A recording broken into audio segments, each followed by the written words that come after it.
Salam sejahtera bagi kita semua. Perkenalkan, kami dari kelompok 11, kelas analisis data finansial A. Saya Angelita Devina Rizky, NRP 0631184405 kali 1. Saya Clarissa Natania dengan NRP 0631184400000031. Di sini kami akan menjelaskan penelitian kami dengan judul Klasifikasi Diagnosis Uji Saring Virus Hepatitis C pada darah donor dengan metode analisis diskriminan berganda. Pada video kali ini, kami akan menjelaskan abstrak, pendahuluan, tinjauan pustaka, metode penelitian, hasil dan pembahasan, serta kesimpulan. Abstrak. Penyakit hepatitis C yang disebabkan oleh virus hepatitis C atau HCV sudah menginfeksi sekitar 3% dari populasi global. Salah satu media penularan utama virus ini adalah transfusi darah. Untuk meminimalkan risiko penularan HCV, harus dilakukan uji saring terlebih dahulu terhadap darah donor. Namun, hasil pengujian yang reaktif belum bisa memberikan diagnosis pasti, sehingga masih harus dilakukan tes lanjutan yang lebih lama dan lebih rumit. Tentu, akan sangat membantu jika diagnosis bisa diperkirakan hanya dari hasil uji saring darah donor saja. Oleh karena itu, penelitian ini dilakukan untuk mengklasifikasi diagnosis HCV berdasarkan hasil uji saring. Klasifikasi dilakukan menggunakan metode analisis diskriminan berganda dengan pendekatan stepwise method. Hasilnya, ada 9 faktor yang layak digunakan untuk membuat model diskriminan yang bisa mengklasifikasikan diagnosis uji saring virus hepatitis C darah donor menjadi blood donor, suspek dan blood donor, hepatitis, fibrosis, dan sirosis.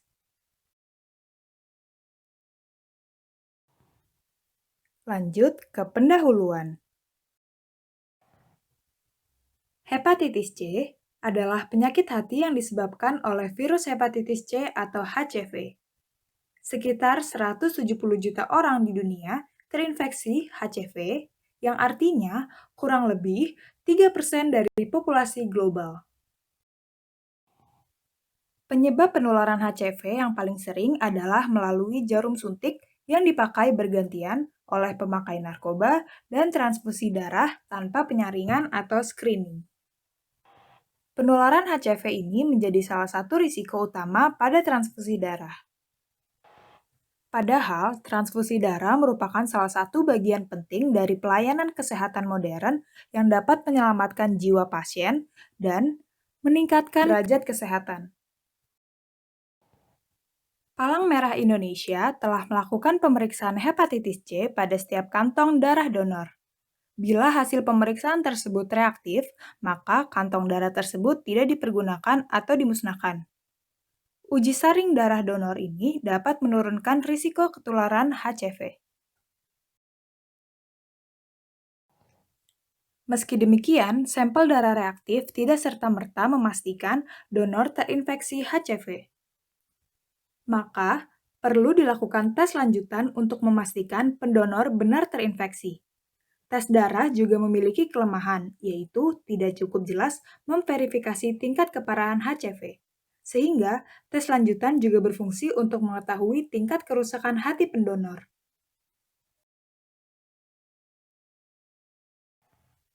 Tinjauan pustaka. Uji saring virus hepatitis C pada darah donor. Metode uji saring virus hepatitis C terhadap anti-HCV yang digunakan adalah enzim imunoasai atau EIA, rapid test, dan nucleic acid testing atau NAT. Uji saring yang disarankan WHO adalah NAT. Namun, untuk uji saring NAT hanya ada di beberapa unit PMI atau Palang Merah Indonesia dan lebih mahal. Tingkat penularan hepatitis C mengalami penurunan karena perkembangan uji saring untuk identifikasi virus. Pada generasi pertama atau tahun 1990, presentase ini menurun menjadi 0,03 dengan ditemukannya tes anti-HCV generasi pertama. Tes anti-HCV generasi kedua menurunkan persentase tersebut lebih jauh lagi karena mampu mengidentifikasi infeksi kronis dengan lebih akurat, dengan cara memperpendek window period. Diagnosis virus hepatitis C. Karena infeksi virus hepatitis C baru biasanya tidak bergejala, hanya sedikit orang yang terdiagnosis saat infeksi baru terjadi. Bahkan ketika infeksi berkembang menjadi infeksi HCV akut, hanya 20-30% kasus saja yang menunjukkan gejala. Pada infeksi hepatitis C akut, virus HCV dapat terdeteksi dalam 7-10 hari setelah paparan. Kemudian, anti-HCV mulai terdeteksi pada 7-8 minggu setelah paparan. Infeksi akan menjadi menahun atau kronis pada 70-90% kasus dan seringkali masih tidak menunjukkan gejala apapun. Hepatitis C kronis dapat didiagnosis jika anti-HCV dan HCV ditemukan menetap 6 bulan pasca paparan. Virus hepatitis C yang masuk ke dalam tubuh akan berkembang biak di seluruh sel hati. Akibatnya, virus ini menghancurkan dan merusak sel. Kerusakan inilah yang pada akhirnya akan membentuk jaringan parut atau fibrosis, dan lama-kelamaan jaringan parut akan saling menyatu membentuk sirosis. Sekitar 15-20% pasien hepatitis C kronis akan berkembang menjadi mengerasnya atau sirosis hati dalam waktu 20-30 tahun. Analisis diskriminan adalah analisis multivariat yang diterapkan untuk memodelkan hubungan antara satu variabel respon yang bersifat kategorial dengan satu atau lebih variabel prediktor yang bersifat kuantitatif. Analisis diskriminan bertujuan untuk mengklasifikasikan objek ke dalam suatu kelompok atau kategori tertentu berdasarkan variabel independennya. Pengelompokan ini bersifat mutually eksklusif. Model diskriminan adalah sebagai berikut. Analisis diskriminan berganda. Teknik analisis diskriminan dibedakan menjadi dua, yaitu analisis diskriminan dua kelompok untuk variabel dependen dengan dua kategori,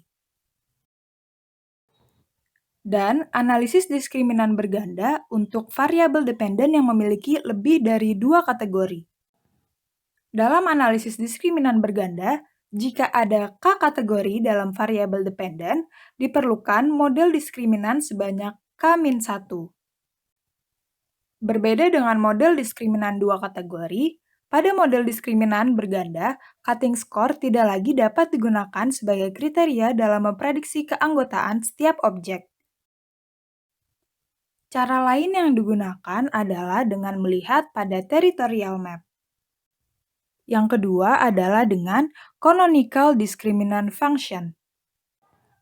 Dan yang ketiga adalah dengan melihat persentase ketepatan klasifikasi. Metode penelitian. Objek pada penelitian ini berupa data sekunder, yaitu data HCV dataset yang diambil dari website UC Irvine Machine Learning Repository, di mana terdapat 615 observasi, 26 missing values, dan 12 variabel. Data penelitian ini berisi gabungan nilai demografis seperti usia, nilai pada hasil laboratorium, serta diagnosis dari hasil uji saring virus hepatitis C pada darah donor. Berdasarkan diagnosis, data terbagi menjadi 5 kategori dengan rincian sebagai berikut. 526 data blood donor, di mana darah donor normal dan bisa digunakan. 7 data suspek blood donor, di mana darah donor yang dicurigai dan harus diuji lebih lanjut. 20 data hepatitis, di mana darah donor dengan kondisi hanya hepatitis C. 12 data fibrosis, di mana darah donor dengan kondisi fibrosis, dan 24 data sirosis, di mana darah donor dengan kondisi sirosis. Sedangkan variabel independen yang digunakan dalam penelitian ini hanya variabel independen numerik, yaitu age untuk usia, ALB untuk albumin, ALP untuk alkalin fosfatase, ALT untuk alanin aminotransferase, AST untuk aspartat aminotransferase, BIL untuk bilirubin, CHE untuk kolesterol esterase, COL untuk kolesterol, CREA untuk kreatinin, GGT untuk gamma glutamyl transferase, dan PROT untuk protein. Penelitian ini menggunakan teknik analisis diskriminan berganda dengan pendekatan stepwise method. Data diolah dengan perangkat lunak IBM SPSS Statistik 25, dan karena ada 5 kategori dalam variabel dependen, maka akan ada 4 model diskriminan. Tingkat signifikansi yang digunakan adalah alfa sebanyak 5% atau 0,05. Step pertama adalah dengan melakukan uji normalitas multivariat. Hasil uji ini ditentukan berdasarkan nilai signifikansi uji Kolmogorov-Smirnov dari tabel Test of Normality, di mana H0 adalah variabel independen berdistribusi normal dan H1 variabel independen tidak berdistribusi normal. Jika nilai signifikansi kurang dari alfa, diputuskan untuk tolak H0. Jika nilai signifikansi lebih besar sama dengan dari alfa, diputuskan untuk gagal tolak H0. Step kedua adalah melakukan uji multikolinearitas. Pada SPSS, hasil uji ini ditentukan berdasarkan nilai korelasi antar dua variabel independen dari tabel Pooled Within Groups Matrices dengan hipotesis H0 untuk terjadi multikolinearitas atau korelasi kuat antar variabel independen, dan H1 untuk tidak terjadi multikolinearitas atau korelasi kuat antar variabel independen. Jika kebanyakan nilai korelasi antar variabel independen kurang dari 0,5, maka diputuskan untuk tolak H0. Jika kebanyakan nilai korelasi antar variabel independen lebih besar sama dengan dari 0,5, maka diputuskan untuk gagal tolak H0. Step ketiga adalah melakukan uji kesamaan matriks varians-covarians kelompok atau kategori. Pada SPSS, hasil ini ditunjukkan berdasarkan nilai signifikansi box M dari tabel test result dengan hipotesis H0 sebagai variabel independen antar kategori memiliki kesamaan matriks varians covariance, dan H1 sebagai variabel independen antar kategori tidak memiliki kesamaan matriks varians covariance. Jika nilai signifikansi lebih kecil dari alfa, maka diputuskan untuk tolak H0. Jika nilai signifikansi lebih besar sama dengan dari alfa, diputuskan untuk gagal tolak H0. Step keempat adalah melakukan uji perbedaan rata-rata kelompok atau kategori, di mana H0 adalah terdapat kesamaan atau tidak terdapat perbedaan rata-rata pada variabel independen antar kategori, dan H1 tidak terdapat kesamaan atau terdapat perbedaan rata-rata pada variabel independen antar kategori. Jika nilai signifikansi lebih kecil dari alfa, diputuskan untuk tolak H0. Jika signifikansi lebih besar sama dengan dari alfa, diputuskan untuk gagal tolak H0. Yang kedua adalah melakukan analisis diskriminan berganda dengan metode stepwise. Yang pertama, membentuk matriks struktur diskriminan untuk melihat variabel independen yang terseleksi atau variabel yang masuk ke dalam model. Yang kedua adalah membentuk model diskriminan. Terdapat 4 model diskriminan dari koefisien masing-masing fungsi. Yang ketiga, mengklasifikasikan observasi ke dalam kategori sesuai model diskriminan. Dan yang keempat, menghitung ketepatan klasifikasi, yaitu ketepatan model dalam mengklasifikasi data. Baik, kita beralih ke hasil dan analisis. Yang pertama kita bahas adalah hasil pengujian asumsi dasar analisis diskriminan. Yang pertama ada uji normalitas multivariat. Dari tabel-tabel ini kita bisa melihat bahwa nilai signifikansi masing-masing variabel independen berbeda-beda. Tapi kalau kita lihat lebih baik, dalam setiap variabel independen, ada minimal satu kategori yang nilai signifikansinya kurang dari alfa. Dengan begitu keputusannya adalah tolak Hanol.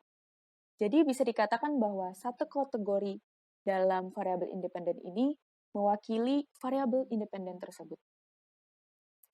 Jadi, bisa dikatakan bahwa untuk semua variabel independen tolak Hanol. Sehingga dapat disimpulkan bahwa variabel independen berdistribusi normal.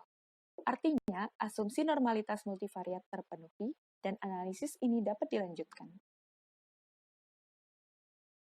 Yang kedua, ada uji multikolinearitas. Dari tabel full within group matrix ini, kita bisa melihat bahwa hampir semua nilai korelasi antar variabel independen bernilai kurang dari 0,5. Di sini hanya korelasi antara variabel GGT dan ALP yang bernilai 0,509 dan korelasi antar variabel PROT dan ALB yang bernilai 0,503. Nilai ini hanya bernilai sedikit di atas 0,5, sehingga dianggap tidak mengganggu penelitian. Dapat disimpulkan bahwa tidak terjadi multikolinearitas antar variabel independen. Artinya, asumsi multikolinearitas terpenuhi dan analisis ini dapat dilanjutkan. Uji asumsi yang ketiga adalah uji kesamaan matriks varians covariance, kelompok atau kategori.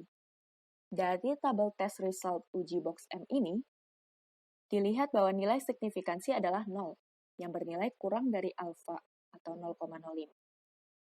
Sehingga diputuskan tolak H0 dan dapat disimpulkan bahwa variabel independen antar kategori tidak memiliki kesamaan matriks varians covariance. Namun, menurut March dan Dunn pada tahun 1974, apabila jumlah sampel yang diambil cukup besar, analisis diskriminan tetap dapat dilakukan walaupun matriks varians covariance dari kategori ini berbeda. Karena jumlah sampel dalam penelitian yang cukup besar, asumsi kesamaan matriks varians covariance dianggap terpenuhi dan analisis diskriminan dapat dilanjutkan. Untuk uji asumsi yang terakhir adalah uji perbedaan rata-rata kelompok atau kategori. Dari tabel Test of Equality of Group Means ini, kita bisa melihat bahwa semua nilai signifikansi adalah 0, yang berarti diputuskan tolak H0 karena bernilai kurang dari alfa. Sehingga dapat disimpulkan bahwa terdapat perbedaan rata-rata pada variabel independen antar kategori. Artinya, asumsi perbedaan rata-rata kategori terpenuhi dan analisis diskriminan dapat dilanjutkan. Karena semua asumsi sudah terpenuhi, sekarang kita akan beralih ke hasil pengujian analisis diskriminan berganda. Pertama-tama, mari kita lihat terlebih dahulu matriks struktur model diskriminannya. Dari tabel ini kita bisa melihat bahwa pada variabel H dan call diberi simbol B, yang di bawahnya diberi keterangan this variable not used in the analysis. Dari sini kita bisa melihat bahwa variabel H dan call tidak dimasukkan ke dalam model diskriminan, sedangkan variabel-variabel lainnya dimasukkan ke dalam model. Artinya, variabel H dan call ini memiliki discriminating power yang kurang signifikan, sehingga terseleksi. Dari variabel-variabel independen tadi, kita bisa mendapatkan nilai koefisien canonical discriminantnya. Dari nilai koefisien itulah, kita bisa membentuk model diskriminan. Karena ada 5 kategori, model diskriminan yang terbentuk ada 4. Dan bisa dilihat seperti di layar. Dari keempat model diskriminan tadi, kita bisa mendapatkan nilai function at group centroid. Nilai itu berfungsi sebagai pembeda antar kategori diagnosis yang menentukan keanggotaan setiap observasi. Nilai observasi dan nilai function at group centroid itu bisa dipetakan pada canonical discriminant function. seperti yang terlihat pada layar.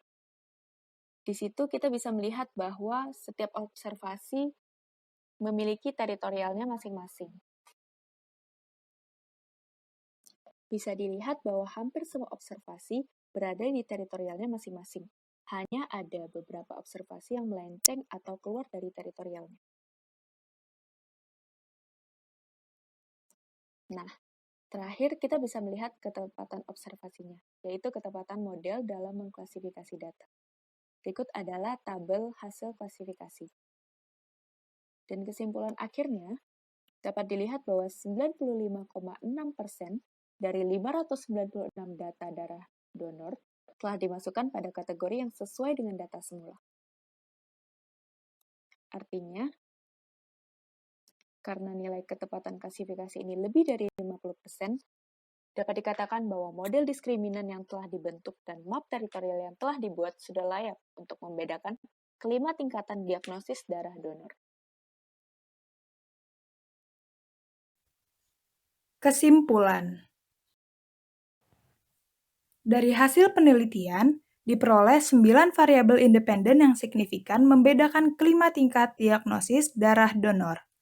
Terdapat 2 variabel yang terseleksi, yaitu age atau usia, dan juga col atau kolesterol.